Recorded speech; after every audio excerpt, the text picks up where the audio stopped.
بسم اللہ الرحمن الرحیم۔ آج ہم علم النحو پڑھیں گے۔ فائدہ نمبر 2، عجمہ۔ عجمہ کہتے ہیں عجمہ وہ اسم ہے جو عربی کے علاوہ کسی دوسری زبان میں علم ہو۔ عربی زبان کے علاوہ کسی دوسری زبان میں علم ہو۔ علم آپ کو پتہ ہے معرفہ کے ساتھ قسموں میں سے ایک قسم ہے، تو خاص نام ہو، عربی کے علاوہ دوسری زبان میں علم ہو، اور یاد رکھنا 3 حرف سے زائد ہونا چاہیے، 3 حرف سے زائد۔ جیسے دیکھنا ابراہیم، 3 حرف سے آپ دیکھ رہے ہو زائد ہے، یہ عجمی نام ہے اور 3 حرف سے زائد ہے۔ اسی طرح اسماعیل، اسحاق، آدم، یوسف وغیرہ جو 3 حروف سے زائد ہے، اور علم بھی ہے، خاص نام ہے۔ یا 3 حرفی ہو اور درمیان کا حرف متحرک ہو۔ اگر 3 حرف ہے تو پھر درمیان کا کیا ہونا چاہیے؟ متحرک ہونا چاہیے، متحرک۔ جیسے دیکھنا شاتارو، شاتارو ایک قلعے کا نام ہے، شاتر۔ اب دیکھو 3 ہے، شین تارا، لیکن درمیان والا حرف کیا ہے؟ متحرک ہے۔ شاتارو ساکن نہیں ہے۔ اگر ساکن ہو تو پھر منصرف ہوتا ہے، جیسے نوح، لوط، ہود، درمیان والا کیا ہے؟ ساکن ہے، تو منصرف، نوح، لوط، ہود۔ تو عجمہ وہ اسم ہے جو عربی کے علاوہ کسی دوسری زبان میں علم ہو اور 3 حرف سے کیا ہونا چاہیے؟ زائد ہونا چاہیے، اور اگر 3 حرفی ہو تو پھر درمیان کا حرف متحرک ہونا چاہیے۔ فائدہ نمبر 3، الف نون زائدتان۔ یاد رکھنا الف نون زائدتان یا اسم کے آخر میں ہوں گے یا صفت کے آخر میں ہوں گے، تو اس کے لیے شرائط بھی آپ کو بتا رہے ہیں کہ اسم کے آخر میں الف نون زائدتان ہو تو کیا شرط ہے، اور الف نون زائدتان صفت کے آخر میں ہو تو پھر اس کے لیے کیا شرط ہے، تو وہ آپ کو بتا رہے ہیں۔ کہتے ہیں الف نون زائدتان اگر اسم کے آخر میں ہو، اسم کے، تو شرط یہ ہے کہ وہ اسم عام نہیں ہونا چاہیے، خاص ہونا چاہیے، علم ہونا چاہیے۔ تو شرط یہ ہے کہ وہ اسم کیا ہو؟ علم ہو، علم، خاص نام ہو۔ جیسے دیکھنا عثمان، اب دیکھو آخر میں الف نون زائدتان ہے، ورنہ اصل حروف تو آپ دیکھے عین سامیم ہے۔ اسی طرح عمران، عین میم را ہے، سلمان، سین لام میم ہے، آخر میں الف نون کیا ہے؟ زائد ہے۔ تو دیکھو یہ الف نون زائدتان اسم کے آخر میں ہے، تو کہتے ہیں شرط یہ کہ وہ اسم علم ہو، اور آپ دیکھ رہے ہو یہ علم ہے، خاص نام ہے، عثمان، عمران، سلمان، اسی طرح سفیان، لقمان وغیرہ، جیسے قرآن مجید میں آتا ہے وَإِذْ قَالَ لُقْمَانُ، وَإِذْ قَالَ لُقْمَانُ، اب دیکھ رہے ہو تنوین نہیں آتا، لقمان ایک پیش آ رہے، کیوں؟ کیونکہ غیر منصرف ہے۔ تو عثمان، عمران، سلمان، سفیان، لقمان یہ غیر منصرف ہے، الف نون زائدتان اسم کے آخر میں، اور یہ کیا ہے؟ علم ہے، علم۔ پس سعدان، اس سعدان کے آخر میں دیکھو الف نون زائدتان تو ہے، سعدان، لیکن یہ غیر منصرف نہیں ہے، کیوں؟ کیونکہ یہ علم نہیں ہے۔ سعدان، سعدان یہ جنگلی گھاس کو کہتے ہیں، تو خود لکھے ہے کیونکہ وہ علم نہیں بلکہ جنگلی گھاس کو کہتے ہیں۔ اور پر شرط یہ تھا کہ اسم کے آخر میں اگر الف نون زائدتان ہو تو شرط کیا تھا کہ وہ اسم کیا ہونا چاہیے؟ علم، خاص نام۔ اور سعدان یہ تو غیر منصرف نہیں ہے، کیوں؟ کیونکہ وہ علم نہیں ہے، خاص نام تو نہیں ہے، بلکہ کس کو کہتے ہیں؟ جنگلی گھاس کو کہتے ہیں۔ اب دیکھو الف نون زائدتان صفت کے آخر میں آ رہے ہیں۔ صفت میں نے آپ کو بتایا تھا جو دوسرے کے ساتھ قائم ہوتے، اس کا اپنا کوئی جسم نہیں ہوتا، تو کہتے ہیں اور اگر الف نون زائدتان صفت کے آخر میں ہو تو اس کے لیے بھی ایک شرط ہے۔ وہ شرط کیا ہے کہ اس کی جو مؤنث ہے، مؤنث وہ فعلانتن کے وزن پر نہ ہو، فعلانتن کے وزن پر اس کی مؤنث نہ ہو، اگر ہو تو پھر غیر منصرف نہیں ہوگا۔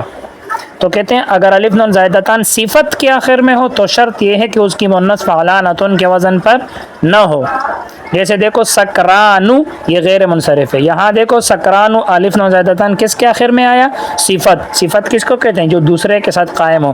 اب سکرانو کا کیا معنی؟ مدہوش، نشے میں مست، تو مدہوش یہ تو صفت ہے، نشے کی حالت صفت ہے دوسرے کے ساتھ کیا ہوتی ہے؟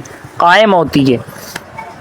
اب یہ جو سکرانو یہ غیر منصرف ہے، اس لیے کہ اس کی مؤنث سکرانتن نہیں آتی، اس کی مؤنث سکرانتن نہیں آتی، اس کی مؤنث آتی ہے سکرا، سین کاف را یا اور را کے اوپر کڑا زبر سکرا، تو اس کی مؤنث کیا آتی ہے؟ سکرا، تو سکرانتن نہیں آتی۔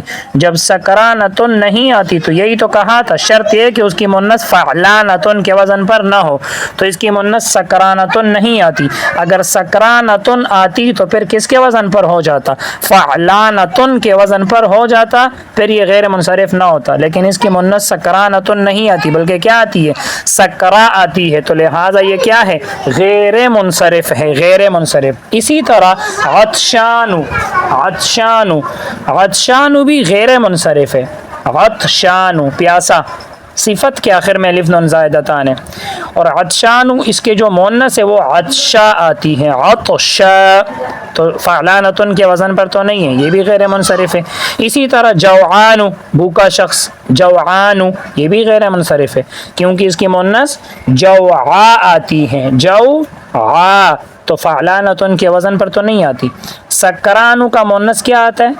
سکرا، عطشانو کا عطشا، جوعانو کا جوعا، تو یہ غیر منصرف ہے اس لیے کہ اس کی مؤنث سکرانتن نہیں آتی، فعلانتن کے وزن پر نہیں آتی۔ اور ندمانن، دیکھو تنوین لکھا ہے، ندمانن غیر منصرف نہیں ہے، منصرف ہے اس لیے کہ اس کی مؤنث ندمانتن آتی ہے، تو جب اس کی مؤنث ندمانتن آتی ہے تو ندمانتن کس کے وزن پر ہے؟ فعلانتن، ندمانتن فعلانتن، تو جب اس کی مؤنث ندمانتن آتی ہے تو یہ تو کس کے وزن پر ہو گیا؟ فعلانتن کے وزن پر ہو گیا۔ اور پیچھے ہم نے پڑھ لیا تھا کہ اگر الف نون زائدتان صفت کے آخر میں ہو تو شرط یہ ہے کہ اس کی مؤنث فعلانتن کے وزن پر نہ ہو، اور یہ تو ندمانتن آتی ہے تو ندمانتن کس کے وزن پر ہو گیا؟ فعلانتن۔ اسی طرح ریحانن، ریحانن بھی غیر منصرف نہیں ہے، ریحانن، کیوں؟ کیونکہ اس کی مؤنث ریحانتن آتی ہے، ریحانتن، تو ریحانتن کس کی طرح ہو گیا؟ فعلانتن کی طرح ہو گیا۔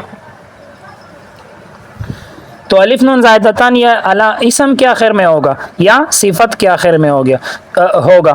اگر الف نون زائدتان اسم کے آخر میں ہو تو شرط یہ کہ وہ اسم کیا ہونا چاہیے؟ علم، اور اگر الف نون زائدتان صفت کے آخر میں ہو تو شرط یہ ہے کہ اس کی مؤنث فعلانتن کے وزن پر نہ آتی ہو۔ آگے ہے فائدہ نمبر 4، وزن فعل سے یہ مطلب ہے کہ اسم فعل کے وزن پر ہو، پیچھے میں نے تفصیل کر دیا تھا، اسم فعل کے وزن پر ہو، جیسے احمدو افعلو کے وزن پر ہے، اسی طرح یشکر تغلب عرب کے جو مشہور قبائل ہے تو یشکر یفعل تغلب تفعیل کے وزن پر ہے، نرجس، اسی طرح ارشد افعلو کی طرح، امجد افعلو کی طرح اس کے وزن پر ہے، اسم فعل کے وزن پر ہو۔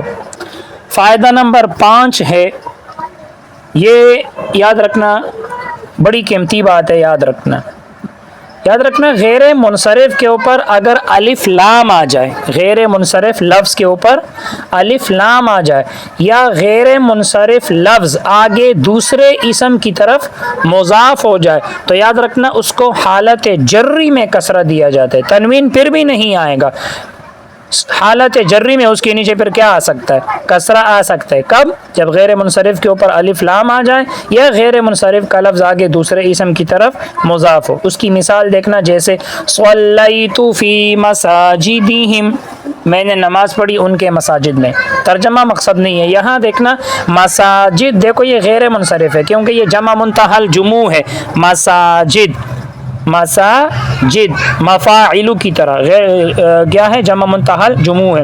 اب یہاں دیکھنا مساجدی مضاف ہے، غیر منصرف ہے نا لیکن مضاف ہے، اور آگے ہم ضمیر مضافون الیہ ہے، میں نے آپ کو بتایا بھی تھا کسی بھی اسم کے ساتھ جب ضمیر ملی ہوئی آ جائے آپس میں کیا بنتے ہیں؟ مضاف مضافون الیہ۔ اب یہاں غیر منصرف کا لفظ مضاف ہے اور آگے ہم ضمیر مضافون الیہ ہے، اور حالت کون سی ہے؟ حالت جری ہے، کیوں؟ کیونکہ مساجد کے شروع میں کیا آیا ہوئے؟ فی حرف جر آیا ہوئے، ہوئے، فی حرف جر تو حالت جری ہے، تو حالت جری میں دیکھو اس کے نیچے کیا آ گیا، زیر آ گیا، فی مساجدی، فی مساجدی نیچے زیر آ گیا۔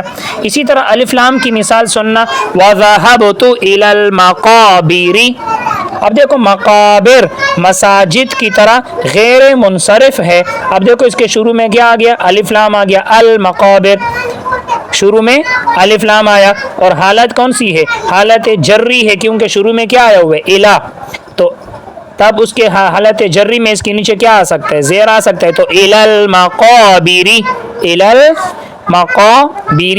قرآن مجید میں بھی دونوں کی مثال موجود ہے، الف لام کی مثال جیسے وَأَنْتُمْ عَاكِفُونَ فِي الْمَسَاجِدِ، اب مساجد غیر منصرف ہے، الف لام آ گیا، فی المساجد، تو غیر منصرف کے اوپر الف لام آ جائے یا دوسرے اسم کی طرف مضاف ہو تو حالت جری میں اس کے نیچے زیر آ سکتا ہے، تو فی المساجد حالت جری ہے۔ اور مضاف کی مثال سورۃ التین میں موجود ہے، فی احسن تقویم، اب دیکھو احسن مضاف ہے، تقویم مضاف الیہ ہے، احسن احمد کی طرح ہے، آپ کو پتہ ہے، تو حالت کون سی ہے، حالت جری ہے، کیونکہ فی آیا، تو فی احسن تقویم زیر آ گیا حالت جری میں۔ تو غیر منصرف کے اوپر جب الف لام آ جائے یا دوسرے اسم کی طرف مضاف ہو تو اس کو حالت جری میں کسرہ دیا جاتا ہے، تنوین پھر بھی نہیں آتا۔ بس آج کے لیے اتنا ہی، اللہ تعالی ہم سب کو علم نافع عطا فرمائے۔ السلام علیکم ورحمۃ اللہ۔